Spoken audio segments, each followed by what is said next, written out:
punya perusahaan, punya smelter di Palopo. Dibikin oleh insinyur kita, dilaksanakan oleh kita. Ada beberapa konsultan orang Tionghoa, Cina.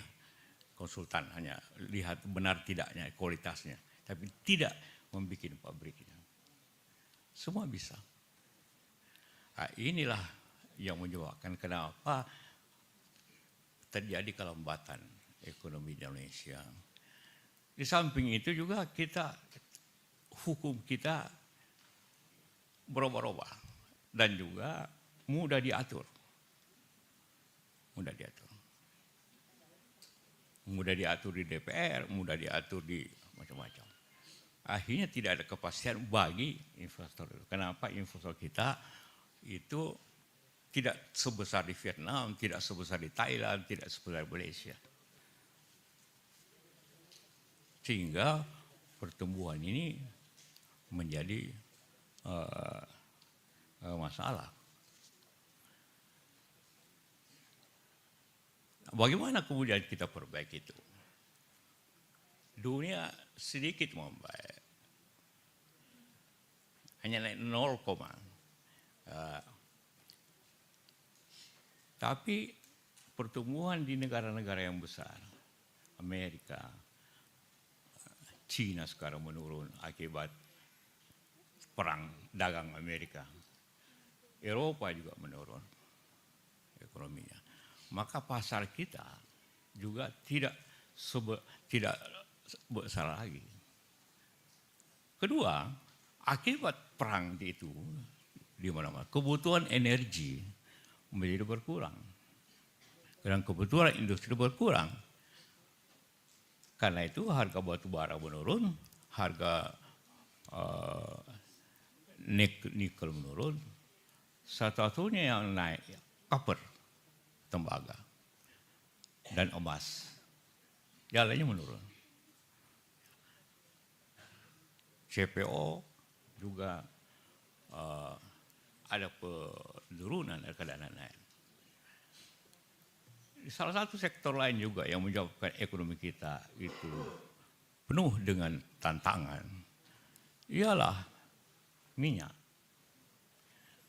Waktu zaman tahun 80-an, 90-an, kita mengproduksi dan mengekspor minyak karena produksi kita 1,5 juta barrel per hari. Sekarang sisa 600. Dan pihak konsumsi kita naik dari 500 menjadi 1 juta, 1,5 juta. Jadi kita mengimpor minyak hampir 1 juta barrel per hari. Dari pihak kita konsumsi. Nah, akibat hal itu terjadilah penurunan pajak karena ekspor turun dan investasi dalam negeri juga tidak setinggi. Harga mineral menurun, maka pajak menurun. Maka pajak menurun, diatasinya bagaimana? Diatasi dengan utang. Maka terjadilah kita penerimaan pajak menurun. Kenapa pajak menurun? Ya tadi saya katakan, karena ekonomi melambat. Saya cek di Jakarta, kelihatan pasar. Jadi kesalahan juga utama kadang-kadang para pejabat itu hanya bicara tentang pasar saham. Padahal di Indonesia ini itu pasar saham itu lebih banyak spekulasi. Pasar yang tidak bisa spekulasi ya pasar Tanah Abang, pasar sentral di sini, pasar Senen dan sebagainya. Ekonom selalu bicara pasar saham, marah waktu itu. Apa ini? Bicara terus pasar. Lihat dong pasar Tanah Abang, lihat dong pasar Senen, lihat dong pasar sentral di Makassar, lihat pasar Kliwon. Di situ ekonomi lebih nyata daripada pasar yang di sini.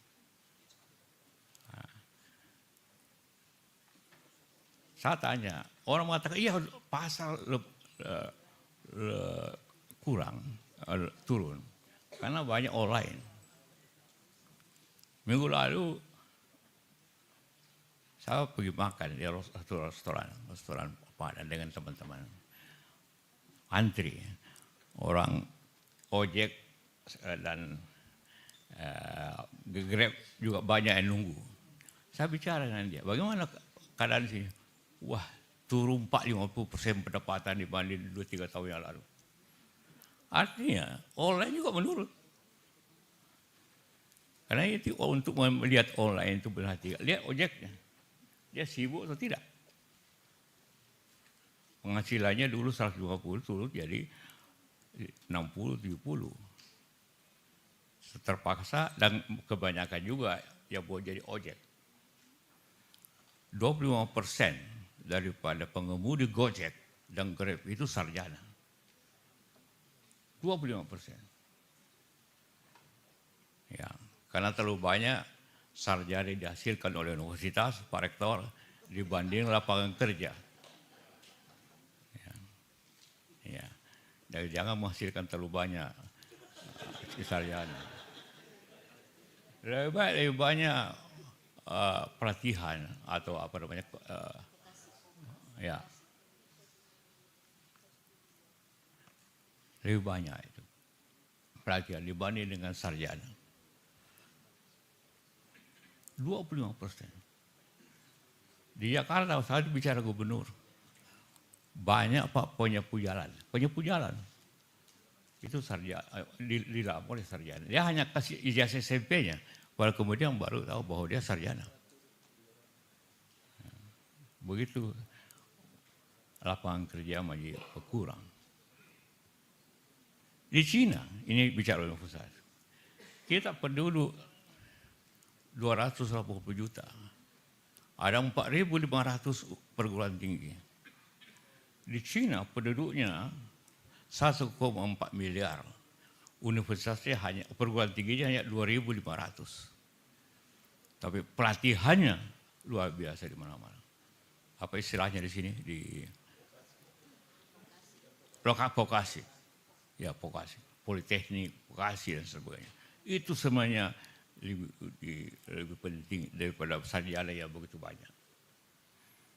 Karena kalau yang itu yang terjadi. Nah, kenapa daya beli menurun? Berarti pendapatan menurun. Kenapa pendapatan menurun? Karena ekonomi agak menurun. Karena hubungannya.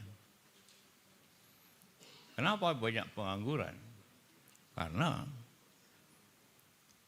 lapangan kerja dan sebagainya. Jadi apa yang kita mesti lakukan? Ya memperbaiki sistem dan memulai kepada produk. Tapi masalah yang paling utama bagaimana hukum itu, baik hukumnya dan pelaksanaannya itu lebih terjamin kepada sesuatu.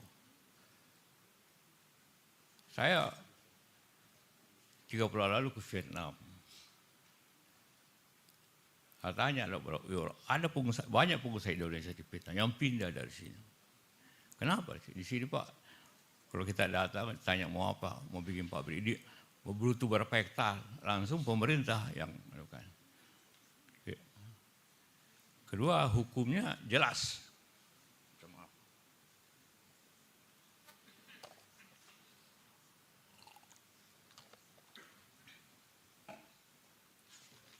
Hukumnya lebih jelas. Nah ini yang jadi tetap banyak orang yang mau. Sekarang apalagi kondisi hari ini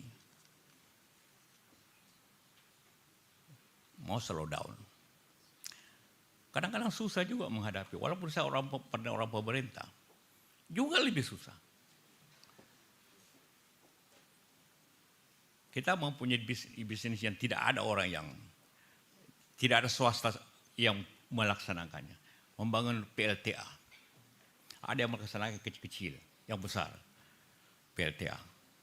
Kita punya di Poso, di Batu Raja, kemudian di Kerinci.